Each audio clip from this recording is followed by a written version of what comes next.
Welcome back to another episode of the excuse me.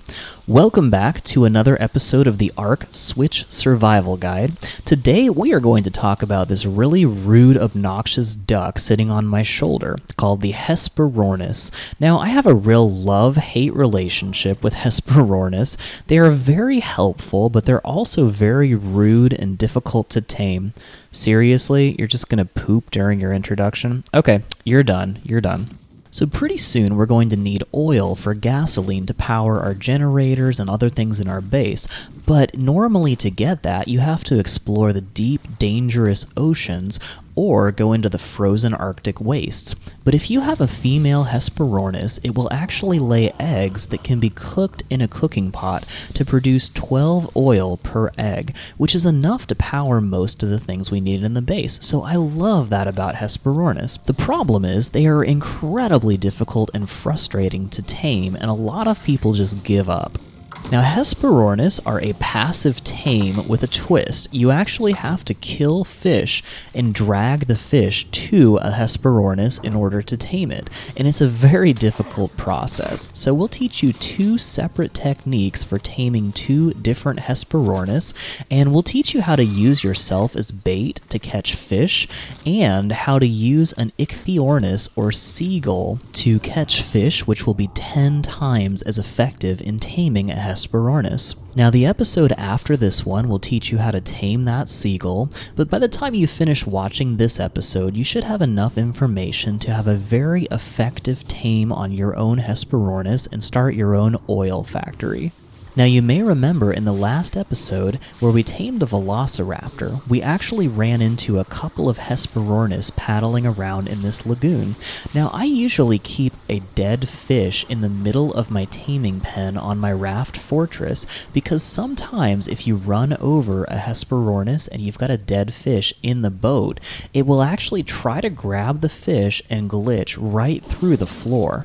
And if it works, which it did, great. We can actually get the Hesperornis to pop up into the boat, and we don't want him inside the cabin here. So if you get close to a Hesperornis, it will oftentimes get ticked off if you actually touch it and start chasing you around. Now, they don't do a lot of damage, and they lose interest pretty quickly, but it's actually a very effective way to lure the Hesperornis into an enclosed space, which will make it a lot easier to tame. So I'm going to bring this Hesperornis up to the shore and get my velociraptor out of the pen with it because I don't want it to accidentally get mad and start attacking my raptor. They're just very ill-tempered, and it's kind of hard to deal with them if they keep attacking you. So the great thing about having a Hesperornis in my raft is I'm actually able to move the raft to a place that has a lot more fish, and this spot in the lagoon has tons of fish. Now, I'm going to start by hunting all the piranhas and making sure I kill them all off, and my Plant Species X turrets are helping a lot by killing fish that are in the water. So I've got a bunch of dead fish here, and I'm just going to bring them up to the boat and make a pile of dead fish before I even start trying to tame this Hesperornis. Now, the way you tame a Hesperornis is by dragging a dead fish to it, and with the fish in your hand, you can actually feed the dead fish's corpse to the Hesperornis. But you need a lot of fish to do this. I mean, I'm probably going to need 20 to 30 of these fish. Now, if you've got saber-toothed salmon around, they're about 10 times as effective as these regular piranhas and coelacanths. Maybe 5 times as effective, but they're much better. So I'm going to need a pile of dead fish before I even start taming this Hesperornis, because every 30 seconds you have a chance to feed it. But if more than 30 seconds goes by, it starts to get hungry again, and its taming gauge actually starts going back down. And if you take too long to bring it a fish, it will actually lose all of the progress you've made. So it's hard to actually feed it, but I need to drag the fish up to it, and if I get close enough, oh, that didn't work. If I get close enough, there's a little button that says push X to feed, and if I hit it at just the right time, usually it's better if I'm moving forward towards the duck, then it will actually give it the fish, and then you'll see that progress bar increases just a tiny bit. Now, coelacanths and piranhas are going to give it just a couple percent for each fish that I feed it. So it's going to take a very long time and a whole lot of fish to do this. Now, this is a level 22 female Hesperornis, and if you don't have anything special to make it easier to tame, you may not even want to try taming anything above level 10, because you're going to need like, I want to say about 20 fish to tame a level 10 Hesperornis, and you're probably going to need 30 or 40 fish to tame a higher level one, and that just gets ridiculous. So we're actually probably going to run out of fish and have to move again pretty soon. So if you don't have it on a raft base like this, it's also going to be really hard to get enough fish over to it. So we're just going to keep hunting these fish and get a whole bunch of fish for it, and that'll just be a very long process. Now, another thing that's important to note, it's not even worth trying to hunt for a male Hesperornis, because male Hesperornis don't lay eggs, and the only reason we want these guys is for their really helpful eggs. Now, another thing is if you run into a Hesperornis that you don't want to tame, like a male, you can actually kill it and you'll get organic polymer when you harvest it with a pickaxe.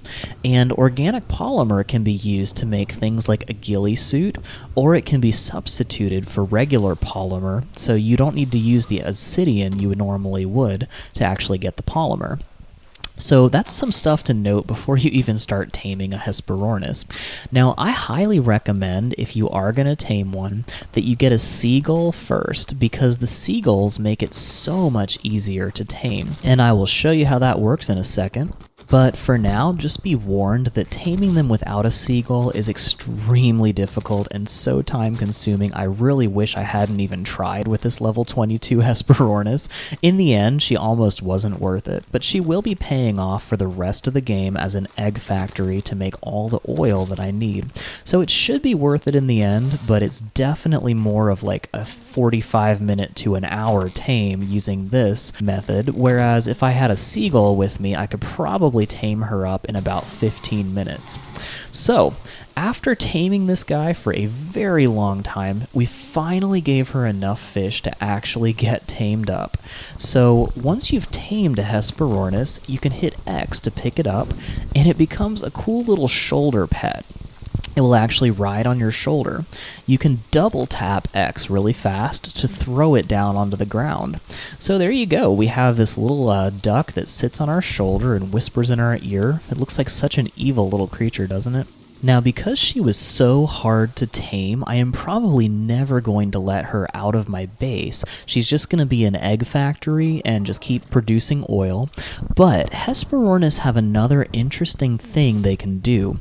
There's another type of egg that they can lay, which actually gives you a 10% experience boost. They can lay golden eggs, but in order to get a golden egg, you have to get your Hesperornis out into the wild and make it kill fish. It has to kill fish itself, and I think it has to kill over 20, 25 fish, something like that, and then it'll come out of the water and lay a golden egg, which can be given to yourself or a dinosaur to get a 10% experience boost for a while. But honestly, I think it's actually more trouble to get the experience boosting egg than it is to just get an extra 10% experience on pretty much anything you're using. So I don't really consider that worth the trouble at all to get those golden eggs. So this is the egg I am most interested in. We're jumping ahead a little ways, and she has actually laid an egg, and a Hesperornis egg is full of oil. But before I cook this, I'm going to try to get my ankylosaur out of the floor, because when you're living on a raft base, every now and then you need to move your dinos or they start to sink into the floor. We'll deal with that in a second. So I'm going to go ahead and put this egg into the cooking pot. It only works with a cooking pot, not a cooking fire. And once we light that up, it's actually just going to instantly turn that into oil. We get 12 oil per Hesperornis egg. And if you've got a couple Hesperornis laying eggs, that's going to be all the oil that you need for most of the game, really. So that's just going to sit here and keep producing eggs forever. We don't need to have her on wander to do that. So we're going to try to keep her kind of in the middle of the second floor of the base, because it's really easy for a Hesperornis to fall out of your raft while it's moving. So after I tamed the seagull that I'm going to show you how to tame in the next episode, I just happened to spot another Hesperornis on the beach, and this one is a nice low level, so I cannot pass up this opportunity. It's a female, and we only want females.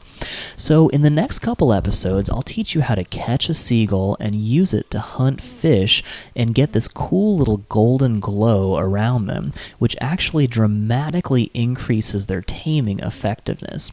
So if I come up and feed this Hesperornis, you can see here I gained almost 25% of its taming bar in just one fish. So we're only going to have to feed it 4 or 5 fish to get this Hesperornis tamed up. Now the hard part is it's wandering around on the beach, which makes it kind of hard to keep track of. And if it gets into the water, it's even harder to catch. So if I were to spot one of these guys on the beach and I did not have my taming raft, what I would do is just make one little thatch foundation and put 3 walls and a door on it, and then stick a ramp there. And now if you walk up to a Hesperornis, it'll get ticked off if you actually touch it and start chasing you and attacking you, which makes it really easy to lead it up a ramp into a box. So if you can get it stuck in a box, you can keep track of it and it's much easier to tame. So as you can see, we've got this guy almost all tamed up, but he's wandered into the water, which makes him a lot harder to catch. And I just tried to feed him, he's just moving around and paddling like an idiot. So it's really hard to keep up with these guys in the water. But after feeding it, I think 5 fish as opposed to like 30 for that other Hesperornis, now he is totally tamed up, and we now have 2 female Hesperornis. And the 2 of these combined is probably going to be enough to actually have enough oil to supply our base for the rest of the game, which means we can skip the whole part of taming dolphins, going down into the ocean, and risking our life every time we grab some oil. So this will really help us out. So I dropped off my seagull because I can only have 1 animal on my shoulder at a time, and I'm just going to carry this Hesperornis back to my base. And now that I've got both of these Hesperornis, we're going to have a constant oil factory for the rest of the game.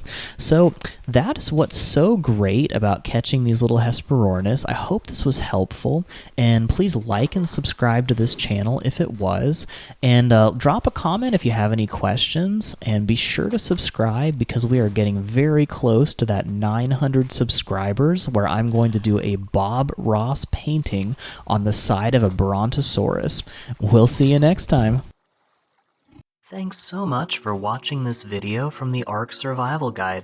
If you enjoyed it or found it helpful, please like this video and subscribe to our channel so we can bring you more great guides like this one.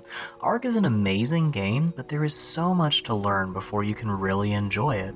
We are dedicated to bringing you high-quality guides, tutorials, and Let's Play videos that are fun, helpful, clean, and suitable for the entire family.